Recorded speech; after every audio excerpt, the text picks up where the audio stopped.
All right, and we're back with another Fashionable Frequency interview. We are here with H3theArtist, man. He's been killing the game since 2020. Is that when the career popped off, or 2019? 2019. Yeah. Okay, from the south side of Atlanta, you know, repping Clayco, Yes, man. sir. How you feeling? I'm doing good, man. How you doing, man? Man, I can't complain. You know, it's been a busy day. It's hot outside. It is. Man, that heat will drain you.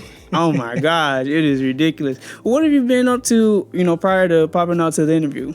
Oh, well, man, really, man, I just wrapped a movie that I was filming. Congratulations. Yeah, appreciate it. I did a movie with That Girl Lele and King Harris. So I just wrapped that up. Auditioning, you know, taking acting classes. Also did a performance, Finesse 2 times. Okay. About, I think, Friday. So, Okay, damn. Yeah, You've been working. I've been working. Okay. Well, now, wait a minute, because I didn't even mention that in your intro that you act. How long have you been acting? I started acting, doing background work in 2022. Okay. And I just wanted to get a feel more for the set. I've always been into film, movies. I used to do stop motion animation videos when I was like a younger kid. So I just started doing that just to get a feel for sets. And then like that fall of 23, I got my first role. Was like I had one line in a trailer that I did for this Political Turmoil. That's the name of it. Okay. It's on YouTube. You can look it up. But I got one little scene in that. Okay. But since then, I've done probably 8 speaking roles. I've just been rolling since. Okay, cool. Because I know I did a little bit of background that you were in a film called The Unforgivables. Is that the one you just wrapped? Yeah, well, actually, no, we're still working on Unforgivables. Okay. I mean, I play a lead in that. It's actually a TV series. Oh, okay. Yes, sir. Okay, my bad. I thought it was a movie. So the movie you just wrapped, you probably can't give me too many details, but could you give me synopsis of like what I is? give you a feel of it, like a high school feeling movie, fun vibe, man. Just a good, I'd say, wholesome movie with enough real topics in it that is also not too overboard. You know what I'm saying? But it's a good film, man. And actually, Lele actually wrote it, and her people produced it, and I appreciate them for having me. And shout out to SK Casting as well for casting me for that. That was dope. That was a great experience. Speaking of wholesome, let's dive back into your music. Yeah. You have a very unique sound and have a lot of different inspirations from like soul music and whatnot. So could we talk a little bit about that, of what kind of inspired you coming into rap and starting your music career? But definitely, my first inspiration of all that was my dad, for sure, because my dad had a studio in our garage. Family members used to come down from Carolina to record with him. He was in the record industry as well with Universal, so I just been around that since I've been like really little. Wow. Like I literally be on one side of the room playing Xbox 360. He over here working on music. Or he might be like, hey, you want to just say something on the mic or just something funny, So that's just why I was around. But I wasn't really into music fully then. I was more into video, because I had a YouTube channel back then. I would try and make gaming news videos that weren't the best. But all of those little things back then were like stepping stones to get me to the position I'm at now. So I definitely say my dad, number one influence. Then once I turned probably like, I think 9 or 10, I started just listening to other music like on my own. And I would say like Kendrick Lamar, J. Cole. And then I started listening to hip hop back from the 80s to starting listening to Nas and just everything, just being a student of it fully, No, absolutely. Yeah. You got to do your history, your own. You do, man. So, you did a quick, lap on starting in the 80s, going up to the 90s, and rap really evolving. What would you say is your favorite era of rap? That's a tough one. For me, sometimes it's between, I really like the 2000s because of the nostalgia factor for me. Being from the South, like we really found our identity during that time, with T.I. and Ludacris and all this different stuff. But then like the 90s got like, some of the greatest hip hop, I feel like, that ever made. Absolutely. You know what I'm saying? You got Illmatic with Nas, you got Jay-Z's Reasonable Doubt, you got The Chronic with Dr. Dre. It's just so much. So it's tough. But for me, when I get in my mode of like which era I feel like might have been the best, it's between the 90s and the 2000s. And I love the 10s as well, though, because, like that's our era we grew up in. But I feel like around 2016-ish, hip-hop kind of lost what the 10s built itself on being on. Like the beginning of the 10s, we getting Born Center with J. Cole, we getting Good Kid, Mad City. Right. Then we getting To Pimp a Butterfly, and then it's like it got fuzzy. It's right. Like it got weird. But what do you feel think like, caused that? I don't know. I think social media had a big influence on that. Because we kind of grew up with social media. With social media, people wanting to go viral. You got Lil Pump, 6ix9ine, these things that people are saying. Then it's like people want money as well. So it's like we see this thing that's just quick that we can do. So I'm not going to put as much dedication into something like To Pimp a Butterfly until I can make something that's going to go viral, and just be a gimmicky thing. And people like money, so people need money. So no, absolutely. The logical thing of a business standpoint, and the record labels are going, oh, this makes sense business wise for us to do that. That's what they're going to go with. You know what I'm saying? So. I guess that's what did it. I feel like we're getting back a little bit to it now, though. No, absolutely. And, that's what makes it tough for an artist, because at the end of the day, all you want to do is make art. Yes. But still, it's a business. Yeah, it is. So how do you find that medium in between, being a businessman and still, staying true to your art? Yeah, I feel like I'm still learning it now, because there's always so much, you can still learn. But just from what I feel like I've gathered over these last 5-6 years, I would say that, I guess, make something that you like for sure. But you also have to understand, because business changes, right? So we look at back in the 90s, a single would come out, they shopping that single. Now we want you to buy this album. Right. Now we're going to shop this album for about 2 years. Then we're going to do the same thing, rinse and repeat. Today, everything is singles, right? So I listen to people like Russ and LaRussell talk about the business, how stuff is. But these guys drop a lot. Yeah, right? They but do. They dropping so much that it's like, okay, I know who you are, but do I know your catalog? Do I know some stuff from you? Well, if we look at things in the past, when the Chronic came out, niggas know the Chronic. I know these tracks off the Chronic. I know Dr. Dre's sound. So I feel like you kind of get lost in that when you're playing the numbers game with the business part. You don't get to build that artist piece the same way. And finding that common ground it's kind of hard. And I'm still learning it, but I don't have a definitive answer, I guess, for saying what I figured out. Absolutely. But I can make an observation of what I've seen so far. No, absolutely. Because you mentioned Russ and LaRussell. You have those artists who will just continue to drop, and you know who they are. They have an influence and things like that. But on the flip side, you have a Frank Ocean that doesn't drop all the time, and people can go back and say the Blondes and all that. Yeah. So I think it's real interesting in the impact music has on people, and I think it just comes down to the body of work. Yeah. No, absolutely. And I saw back in 2023 you dropped a project, Pink Love. Yes. Can we go into how this came about? Okay, bet. Well, I say it would start actually going back to 2022. Okay. I had this song called Star, the second track that's on that album. And I just got some new equipment. I got a machine studio, which before I had a machine MK3, which is smaller. It's the size of a laptop kind of. The studio they made before though, and it's bigger. And it's just a MIDI controller. You don't add no new sounds, but it just felt different. So I just had a different vibe. So I made Star, and I loved how that song felt. I loved the sounds in it. And I was like, I need to make a project that sounds like that. So then from there, I did another song called You Got It and Motel 46, back to back. And I feel like it was just a certain sound I found in there with what that was. And I was like, I need to just stick to that. So Not to cut you off, are you producing these songs too? Yes. Okay, yes. So so you rap, you produce, do you also engineer? Yes. My dad helps me a lot though with mixing and mastering, but as far as the creative process of adding reverb and little stuff here and there, I do that part. But then he'll clean it up for me and then be like, you know what I'm saying? So, that's awesome. That's real dope. That's real dope. Yeah. I'm sorry. Continue. You have made Motel 46. Yeah, I made Motel 46 from flipping samples and slowing them down and then keeping the hi-hats in there. It gives you that little whoop sound that kind of gets in there, and it adds just that groove. And if you sample a lot of older music, back then they weren't doing stuff on computers, so it's not quantized the same. So it's getting that groove in there. So then I'm literally flipping the drums that they played. It's it's its own thing altogether. Then you mix that with what you add on top of it. You just get your own sound. So that's Wait, what was the main question you asked? I done got into production mode. What was the main question you asked me? How did Pink Love come about? Tell me. No, you got into the nitty gritty details. I know somebody is gonna somebody who engineers and all that. They're gonna love this, right? Yeah. But for us regular people, what kind of inspired the project? What Motel 46 when we talk about the lyricism and stuff that comes into play? Well, the main thing I say, the biggest album I feel changed my life was Trap Soul by Bryson Tiller. That changed everything for me, how heard music and like the way you flowed on it. So that's been an influence for me for the longest. So when I started making stuff that sounds similar to that, it was kind of like I got my own thing that's kind of in that lane. But really just coming up with music that one, I always want to make stuff that I think women would enjoy, because I think women are like the best supporters in the world. You know what I'm saying? If you don't have the women behind you, then it's tough. You don't.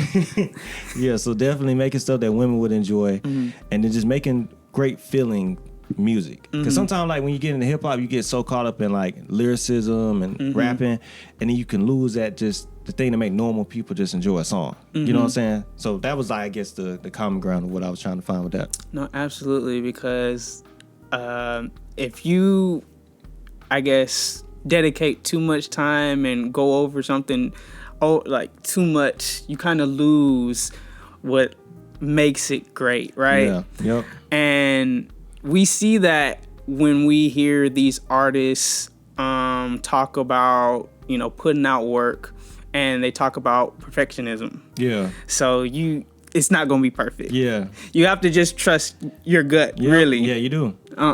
So with Pink Love or any of your earlier projects, what was it that was like, okay, these tracks fit this album? What gave you that gut feeling that, all right, I'm going to go Motel 46, then I'm going to go Star, and really placing the songs? That's a great question. I feel like when you're making a concept album, I feel like the biggest thing is like, does everything fit in the concept?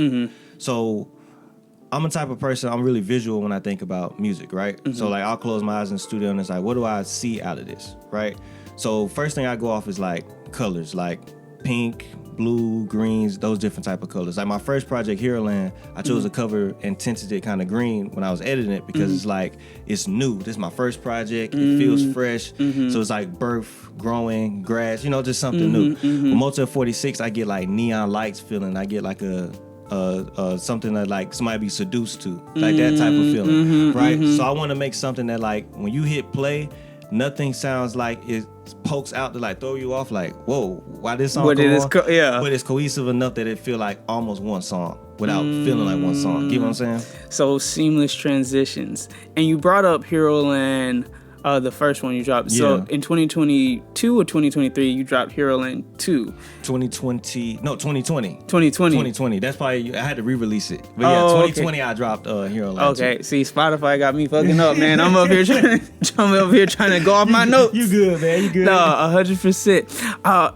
In that album, Pink Love is, I can hear in your lyrics that it's mainly serving like the women, right? In Hero Land, I hear a lot of, morals, values, and things like that, and really talking about like your upbringing. Yeah. So can we go into like your upbringing and getting you to where you were to be inspired to make a Hero Land and then coming into making a Hero Land 2? Yeah, that was a great question too. You're doing a good job. But Hero Land 1, I was still in high school when I did Hero Land 1. And like, my environment was a lot different than I guess how now is, because like, like once you mature and like you're an adult, like you're not around certain things, you picking every day like what is going to be, what. But like being younger, like following I guess for I guess the influences of other things and what people think, and then just the environment was just different. So I feel like the whole like standing on what you believe in and who you are was important to me at that time, especially because it was just so much like going on.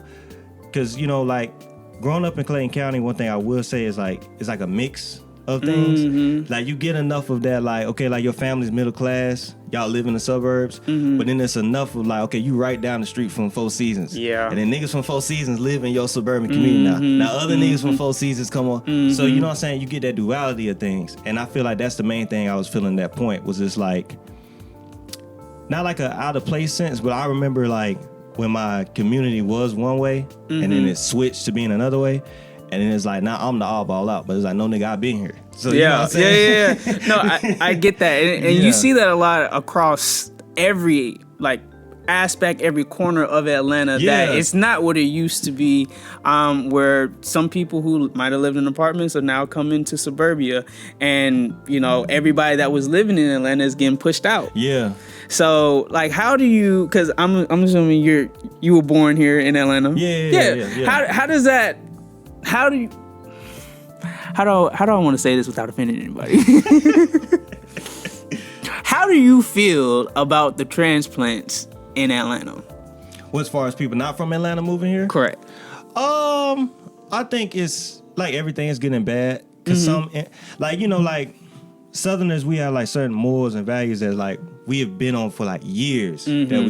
But then somebody might come from a different region where it's like they don't move like that. And then they coming down here switching up how the next generation of these people moves. And then the next thing you know, you got two Southern generations beefing with each other off values that nigga we live on. Like this is how we move. We respect each other. We, you know what I'm saying? Yeah. Certain shit just wouldn't have gone in the past. But because of the influences of like other areas that certain cities allowed certain type of crime, certain cities allowed certain people to do certain shit, and then they come here, it's like we bumping heads with each other, moving like other people. When it's like, no, like sometimes I feel like Atlanta, we lost our identity of Atlanta. Like you look at Outkast, you look at Goody Mob, you look at T.I., it's Atlanta had a certain look. We didn't care about like the flashy shit like that. Like we were like country. You rich wanted to be the go-to niggas. baby. Yeah. Like, you know what I'm saying? Like, okay, like, yeah, I got a Crown Vic sitting on 24, and it's just that's what we doing. But now like it's Bentleys and Lambos and stuff, and it's cool, but it's like that's other areas influencing what we do down here. And like when you start acting like another area, you kind of lose that bit of what made your area, you know, what it was. So yeah, it's good and bad, but you know.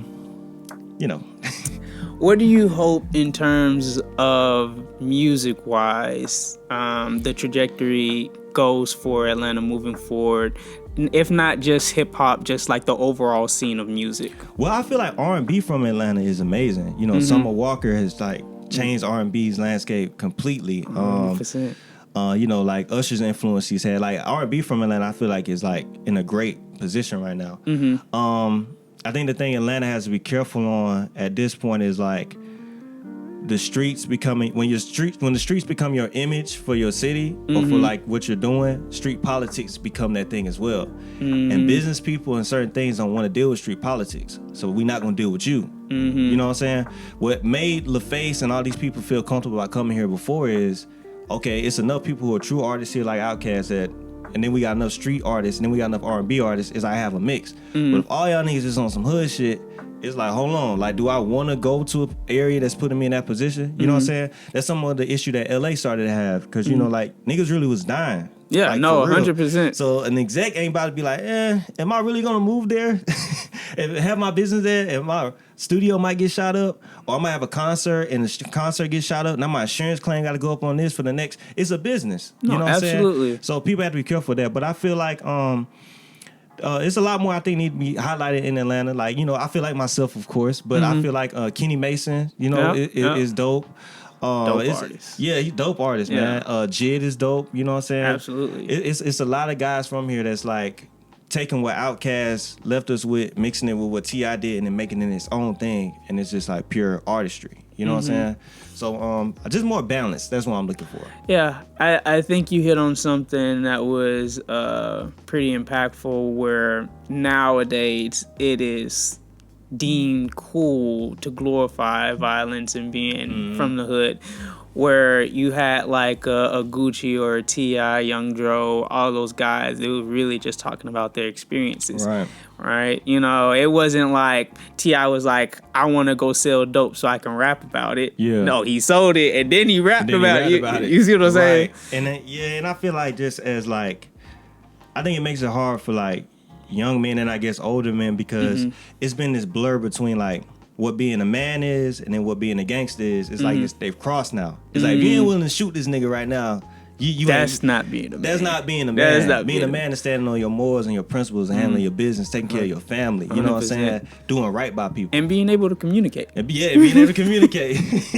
No, 100%. You can't just outright shoot somebody off your emotions. That tells me that your emotional intellect isn't where it needs to be. And you are not a man. You were probably a boy. Yeah. No matter what your age is, you know what I'm saying? If you don't have the knowledge and the wisdom to act and carry your way in terms of a man, then you're not. Right. Yep. 100%. Yeah. Well, for those younger men in the younger generation, what is something you would like to leave with them? You know what I'm saying? And how to move, whether they are artists or just, regular guys out here. Yeah. Know your morals and principles of what you believe in and stand on, and then stand on it. You know what I'm saying? If you know you don't like certain things, you don't like people speaking to you a certain way, like check somebody on that. You know what I'm saying? Don't let it just fly by. If you know that you're not cool with certain dudes that move a certain way or do whatever, like stand on it. You know what I'm saying? So that's you a street nigga, and you know you a street nigga, then that's what you're into. If you were just a square dude, you're a square dude, that's just what you are. You know what I'm saying? Like I'm an artist. Like that's what I'm into. I stand on being an artist. I'm a creative person. Yep. I'm not gonna just start selling dope tomorrow. You know what I'm saying? Like, I would hope not. That's not, you know what I'm saying? That would never entice me to influence that. But I understand that some people don't know themselves enough. And when you don't know yourself, you kind of just in the wind. And then if something's cool, then you gonna go to what's cool. Then you gonna jump to this, and then you don't know yourself. Then years later, you down the line with regret of, man, I ain't know why I do such. You know what I'm saying? So just know what you stand on and believe on, and just really believe it. You know what I'm saying? Before we wrap, you touched on something that was very keen: self-identity. Yeah. For the people, what is some advice if they don't know who they are right now? Yeah. What are some steps? What are some methods that they can utilize to kind of understand who they are and what their purpose is? Great question. I feel like, honestly, your own human nature tells you what you do and don't like off rip. Your mind tries to tell you something different, but your habits tell you. So like, make an example. I'll even just take you, for instance, right? Okay, like those glasses you have on. Right. You brought those glasses because you liked how they look, and you just brought them, right? You're into doing interviews. You wake up and do the interviews. That's what you're into doing. 100%. But you don't wake up and just be like, man, I'm gonna just drive to Nebraska. You don't just wake up and do that. You know this is what you want to do. People don't put time into things that they don't want to do. It'd be boring to them. They would stop doing it. You know what I'm saying? So if you get up and it's like, hey, I'm really into art. You find yourself spending 5-6 hours in art. That's what you're into. That's what you like. That's what you like to do. So don't let anybody else try to tell you that it's something else. Like, no, that's what I like to do. Now, the real world is the real world. You need the money and all that stuff, and we all deal with that. You know what I'm saying? But what you find your time of what you enjoy doing, that's what you're into. You know what I'm saying? So I feel like just trust yourself. Really look at what do you do and look at what you don't do. You know what I'm saying? Like, if you waking up making beats every day, okay, then you're not waking up going on Twitch streaming. You don't want to be a Twitch streamer. You want to be a producer. You want to be a producer. Do that. Obviously, like your body's not going to keep leading you to do things you don't like. You know what I'm saying? We are very intelligent creatures. If I have food allergies. If I eat some shit I'm allergic to, my body going to throw it up. If I'm wasting time doing something I don't want to do, my mind going to shut off. I'm going to be bored. I'm going to be sitting here like, man, I want to do this. If it feel like it's taking you all day to do something you're supposed to enjoy, you obviously don't like it. When you're having fun, things go by quickly because you're enjoying it. Absolutely. So just trust yourself and your nature and try different things too, though. Just try, but if you really don't know, like you don't know at all, kind of look at things that are your interest and then just try them. Like if you're into music and you like, I don't know if I want to be singing or not, go sing. Try it. Go be on stage. You'll know if you didn't like it or not, or if you did. You know what I'm saying? So just try different things, and then once you find out what you enjoy, just keep doing it. Absolutely, man. We appreciate that. Definitely, man. Yeah, definitely. H3theArtist, man. It was a pleasure, man. Where can the people find you? Follow me at H3theArtist, Instagram and Twitter. Google H3theArtist. Type in H3theArtist as one word. H3theArtist on YouTube. I got some new music coming later this year. I got a movie actually coming out next month called Back and Forth. Okay, awesome. Yeah, so it's going to be on Amazon, Peacock. It's being distributed by Maverick Movies, and that's going to be dope. Shout out to Mike Morris for putting me into that, man, and Z Films for producing that out of London, and that was amazing. That was a blessing. I appreciate you guys. And yeah, guys, also stay on the lookout for another movie, Things Left Unsaid. Should be coming out later this year by Greenheart Studios. You've been working. I've been working. You've been working. I've been working. Hey, man, I'm proud of you, dog. Thank you, man. I appreciate it. No, for real. For real. All right, man. Until next time, y'all stay dangerous. All right, peace.